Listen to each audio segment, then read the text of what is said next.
Hello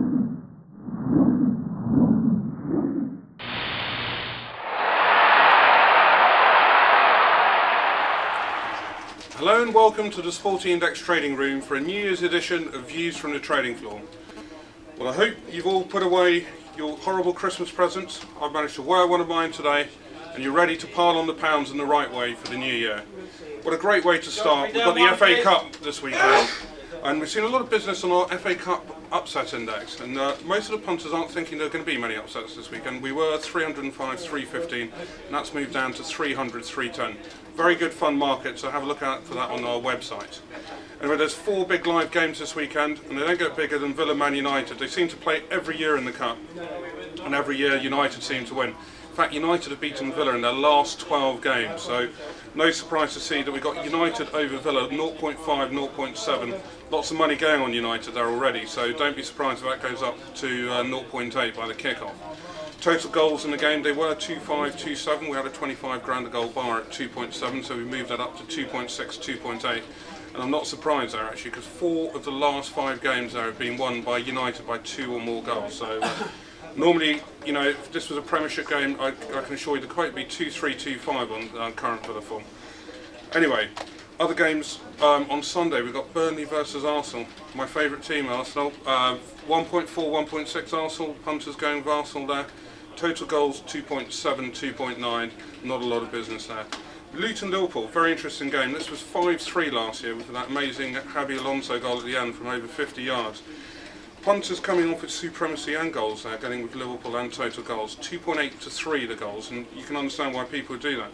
I do want to warn you though that 11 out of the last 12 Luton games have been 2 or less goals, and 7 of those games have been 1 or less. So Luton obviously a much improved side and much better defence this year. Final game on Sunday could be Sam Allardyce's last game as a manager of Newcastle.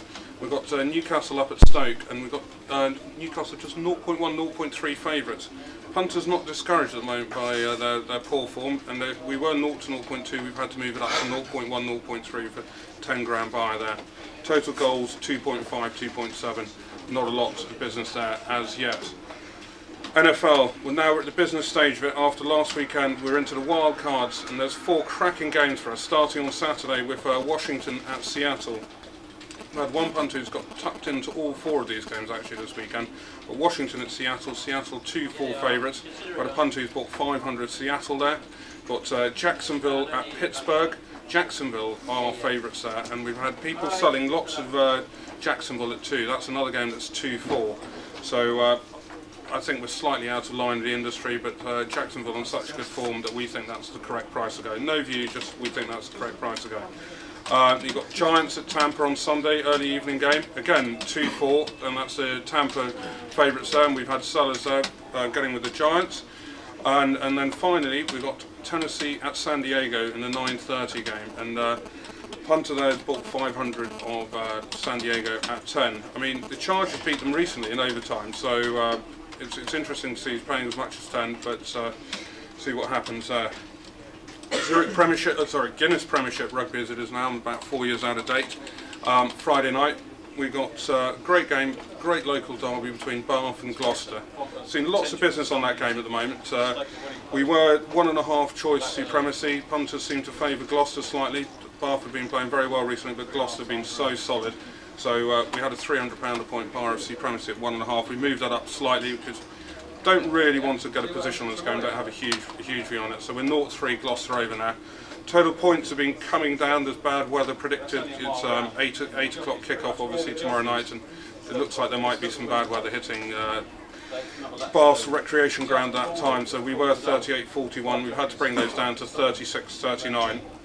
Lots of sort of £25 and £50 sellers there, that's why we moved the price. And interestingly, big Leslie Vinicola is playing one of his few games for Gloucester. Whenever he plays he seems to score tries, and we've had to move up his player try minutes up 1 tick. He was 10.13, he's now 11.14. Normally a one-way market, certainly when he was playing for the Bradford Bulls. We weren't very fond of his late try minutes. Other good game in the Zurich Premiership this weekend. We don't have any prices because there's no team news yet. On Sunday, look out for Quins versus Leicester. Should be a good one there. Anyway, whatever you're doing, wherever you are this weekend, hope you have a good one, and please look out for lots of other prizes. We've got the PGA golf season starting with in Hawaii, the Mercedes Championship. It's got the BDO darts, not as good as the PDC that we just had, but you never know, it's always fun watching darts. It's actually even more fun attending. It doesn't really matter who wins, it's great laughs to go. And you've got great racing at Sandown, the highlight being the Tolworth Hurdle. As I said, wherever you are, good luck.